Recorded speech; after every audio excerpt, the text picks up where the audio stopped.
Hey folks.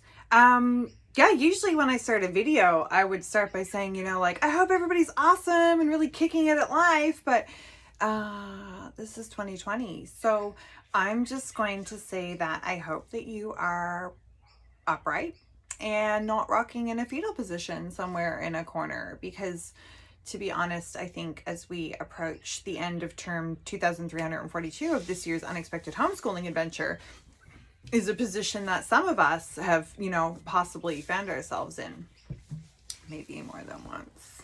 So, thanks for joining me today.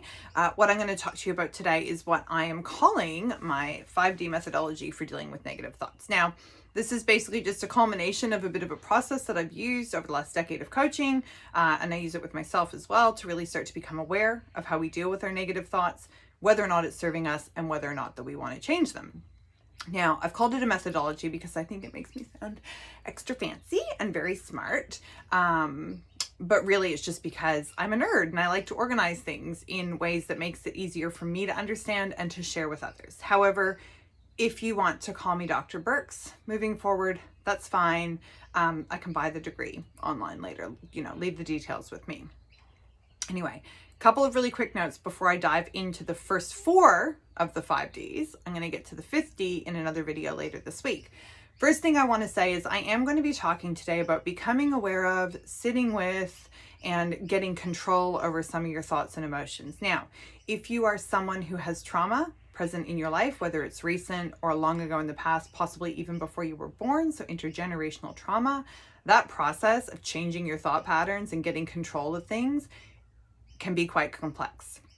So if that is something that resonates with you, if that's something that you think, yeah, I feel what she's saying there, then I highly urge that you seek out a mental health professional who is either a trauma specialist or at the very least is somebody who is trauma informed. They're going to be able to give you different modalities, different ways of starting to do this work so that eventually it will start to feel a little bit safer for you to kind of dive into it on your own. Second thing I want to say today is that even though I'm going to be talking about these default modes that I see a lot of people falling into to deal with their negative thoughts, I'm not judging these as bad. I think it's really important to recognize that when we find ourselves doing anything habitually, especially over and over and over again, it's benefiting us in some way. Now, sometimes that's just as simple as it's the easiest thing to do because it's what we've always done. Sometimes it kind of helps us maintain our position within our family or our social structures, whatever it is. So this is not a process of saying, I'm going to talk to you today and then after this, you'll never find yourself doing this again, because that's bullshit. You're going to find yourself probably doing this over and over and over again. However, today is simply an invitation for you to start to become aware of whether or not you fall into some of these categories I'm going to talk to about, whether or not they're benefiting you or how they're benefiting you, and whether or not there's something that you think you may want to work on changing, which is what I'll get to in the second part of this video later this week. So when it comes to negative thoughts, and like God, this year has just been the gift that keeps on giving if you want to be able to actually practice some of these tools and techniques to learn different ways of dealing with your negative thoughts. It's, we're constantly bombarded, especially via the media and social media, especially at the moment, a lot of fear and aggression and hatred and violence and uncertainty and stress and anxiety and all of those things. So clearly, there are millions of different ways that we can deal with our negative thoughts, okay? This is not going to be a comprehensive listing, but I think you can lump them together into kind of these broad categories, and these are some of the categories that I'm going to talk to you about today. Again, all I'm asking you to do today is to go, yep, I do that. Start to become aware. So, first one is, when you are dealing with a negative thought, comes flying in out of nowhere, right? Totally unexpected. Do you deny that thought? Now, denial is more than just a river in Egypt, as my mother used to love to say. Very true statement. However, when we deny our negative thoughts, that's the really simple process of going, no, this isn't happening. Shut it down. Okay? Totally blocking it. Now, again, this can be a benefit. Sometimes we have negative thoughts and emotions come in. It's not the time or place to deal with them. I use a practice that I call shelving it, where I feel something coming in and I think I don't have the time or the space or the mental capabilities to actually sit with this and sit in this emotion and deal with it in a really kind of healthy way right now. I'm going to shelve it. I'm going to pick it up later and look at it. But that's what denial looks like. Nope, not happening. I'm not sad. I'm not angry. I'm fine. I'm fine. You know, that big smile that you kind of paste on, and you fake it till you make it, and you try to just absolutely shut it down, pretend it's not happening. Do you dismiss your negative thoughts and feelings? Now, what's the difference between denying and dismissing? So this is subtle, but in my experience, the difference is that when we deny, we just completely block it and shut it down. When we dismiss our thoughts and feelings, it's often in reference to how we think we should feel, especially compared to other people's experiences. So as an example, this year has been a great example of this for me. We have not been impacted by the coronavirus to the extent that so many of my loved ones have. And there have been a lot of times that I felt myself feeling overwhelmed or frustrated or concerned or scared. And I think, no. Basically, you don't have the right to feel this way because it could be so much worse. This is a tricky balance. Perspective is really important. It's important to be able to draw back and maintain perspective and actually kind of look at what's really happening. But when you find yourself completely, disallowing yourself to even experience these thoughts and emotions because other people have it worse, that can turn into a really negative cycle where you're never really giving yourself the opportunity to work with them and actually deal with them. This is one of my favorites. Do you dive in? Do you see this huge wave of negative emotion or thought coming and you're like, oh no, actually, you know what? Screw it. Whoosh, in you go. Years and years and years ago in a recovery meeting, I heard someone say, sometimes I just like to sit in my own shit. I mean, yeah, it's gross, but it's warm and it smells familiar.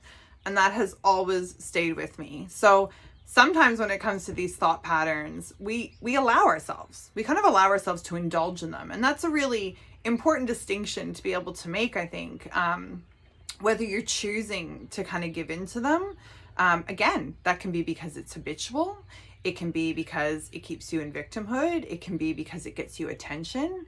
It can be because it's a method of giving yourself permission to not have to do things, giving yourself permission to rest. I've gotten better and better over the years at recognizing when I'm doing this and actually making a little bit of a playful game out of it. So I will throw myself a pity party. I will put a birthday hat on my head. I will set a timer on my phone. I will go somewhere by myself and I will let myself feel angry or sad or whatever it is. Feel sorry for myself is usually the biggest one. Poor me, poor me, poor me for a limited amount of time. And then I have to promise myself that I'm going to start to move beyond that and actually start to look at different ways of dealing with it because you can't stay there forever. So diving in now and then can be a bit of a break. It can be a benefit to you, but if it's what you find yourself always doing, that also lessens the control that you have in the long term because you're just constantly giving into it. This is a super popular one. Do you distract yourself from your negative emotions? Now, again, this is another thing. When we talk about distracting ourselves from our thoughts and feelings, we often use terms like positive and negative distractions.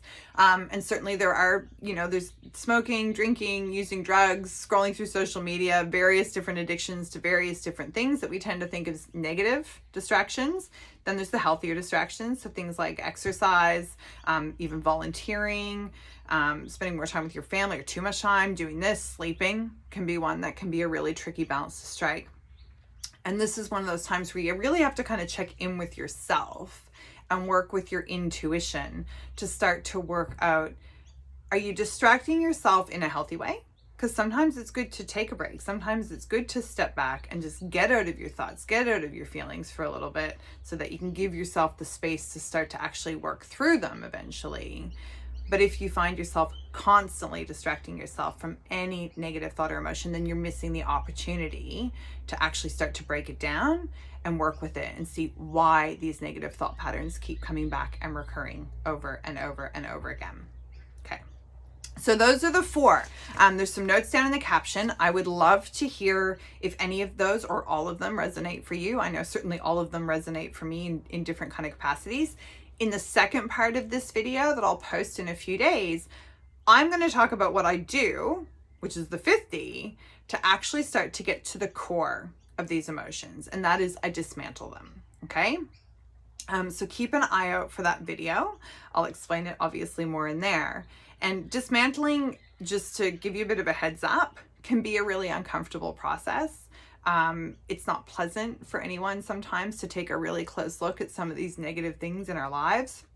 But the reality of it is that unless you start to do this deeper work, so start going beyond just becoming aware of the ways that you deal with things and actually start doing the deeper work of kind of dismantling it and picking it apart a little bit, seeing what makes it tick.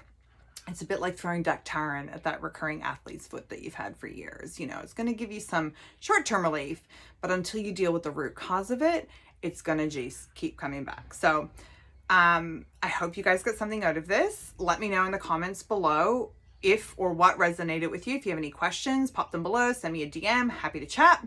And yeah, stay upright, you know, just keep going, just keep breathing. That's all we can really do. And I will talk to you soon.